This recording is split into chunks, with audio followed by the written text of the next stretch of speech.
Buenos dias, Danhafade. It's so good to be back home here at the University of Guam. It just feels so good. It's good to be here this morning, this beautiful university and beautiful Guam day.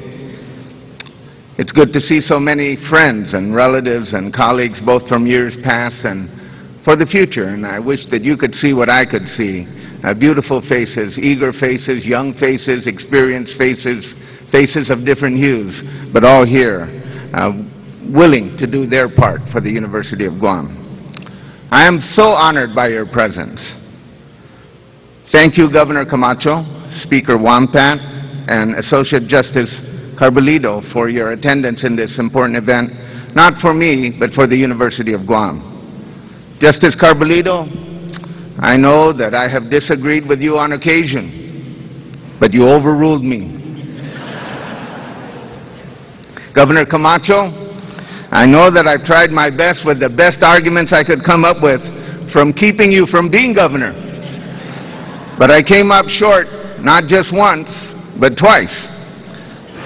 I salute you and I congratulate you, and I'm honored by your presence and the First Lady as well.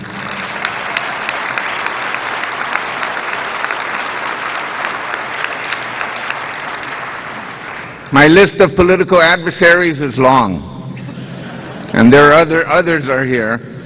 Carl Gutierrez wanted to be here, but he's already emailed his regrets, not about me getting this job, but about his non-attendance. To be sure, we have disagreed in the past, but this morning we have an opportunity to be in agreement with something far more important than perhaps even elections.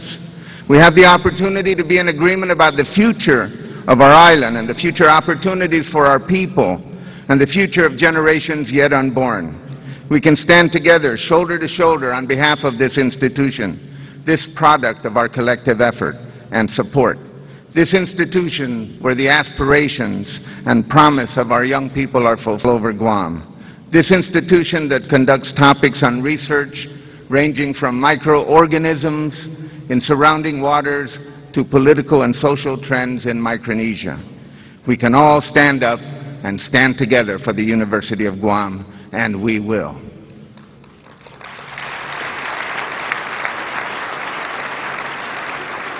With the diligence of the Board of Regents, I'm grateful for their confidence in me, and with the steady support of our island's elected leadership and with the support of the people of Guam, I have been elected to serve as the university's 10th president, and I humbly take this task on. Being the 10th in a long line of distinguished leaders certainly doesn't mean that I have 10 times the knowledge, but it is a reminder that I am sitting on top of 10 sets of broad shoulders. I've served under many of these presidents, including Dr. Yamashita and Carter, Cruz, and Leon Guerrero. Fred was my boss, direct boss, and he reminded me every day that he was. But he also taught me how to deal with adversity and stay true to the mission of the institution. I did not work directly with Dr. Sanchez, Salas, or Nedidug, but I knew all of them, and they made their contributions as well in some difficult and contentious circumstances. Lastly, I must acknowledge the tenure of Dr. Allen, which was marked by his unbounded optimism and steady leadership through accreditation and funding difficulties. For those of you counting, this is only 9 sets of shoulders. The 10th is Dr. Whippy's, whose ability to step up when called upon and support when necessary has brought the university to its current position, secure in its present standing, but eager and ready to engage the future. I thank them all, and we should acknowledge their collective efforts.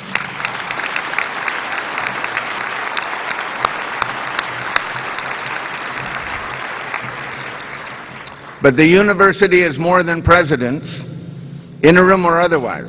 And the university is much more interesting than personalities who occupy the presidency and wear medieval garments and spout Latin phrases like cum laude and summa cum laude. I'm going to get the chance to say that soon. During commencement exercises. The university is about innovative teaching that uses language labs and the latest technology, and the faculty who eagerly engage in collective assessment and peer review processes.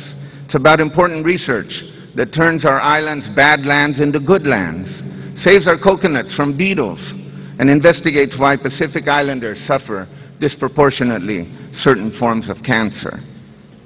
It is about the service of mentors who teach island kids how to fish and teach island adults how to prepare that fish, about organizing skills for community advocacy, about the mentoring of teachers, of other mentors for teachers, and the assistance given to each and every government agency, local and federal, on this island. But there is more. There is a staff that organizes our professional days, ensures adherence to rules and regulations, maintains and cleans our buildings and surroundings. The staff is an innovative and integral part of our university, and they think of new ways to assist students, facilitate the work of the faculty, and supports administrators.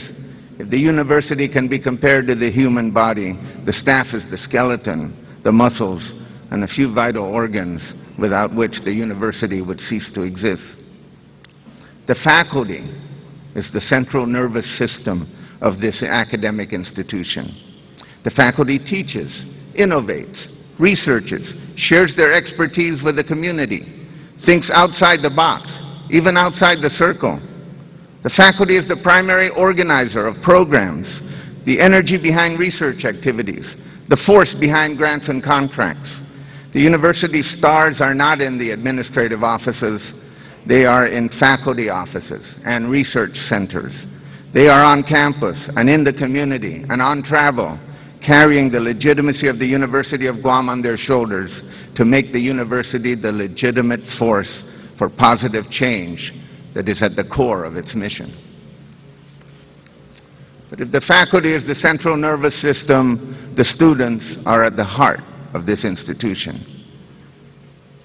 Every university, even research universities, must have learning and teaching as its primary function. Students are the lifeblood of the University of Guam, and every person who drives to this part of Manilo to earn a paycheck must remember that every single day. Students are not just stakeholders, they are the reason for our existence. They must be the object of our activities and the subject of our discussions. And we must see every person in Guam, whether they get free tuition because they are senior citizens or whether they're in the 5th grade right now thinking about what they're going to do this summer, as potential students. UOG tritons in waiting. They want to come here, and we're going to make them come here. And the growth of this university is dependent upon meeting the needs of students, helping them grow, and growing with them. Under my leadership, student needs and student participation will be at the very center of my activities.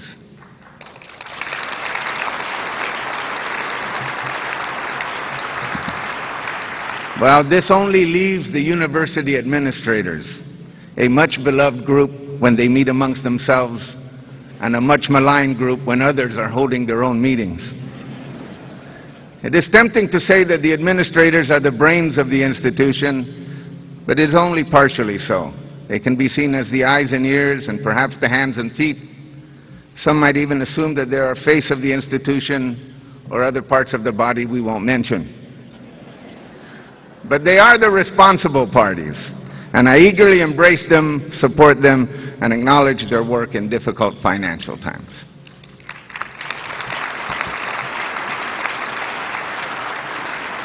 In our imperfect world, change is a constant, and resting on past accomplishments is a recipe for atrophy and ultimately for failure. In order for Guam to grow and for the region to successfully deal with the challenges we face, the university must grow exponentially in programs, resources, students, and intellectual power. The university needs to be agile and responsive, strong and resilient, innovative at the right moment, and conservative at the right time. These may seem to be contradictory characteristics, but they only serve to remind us that the university must always be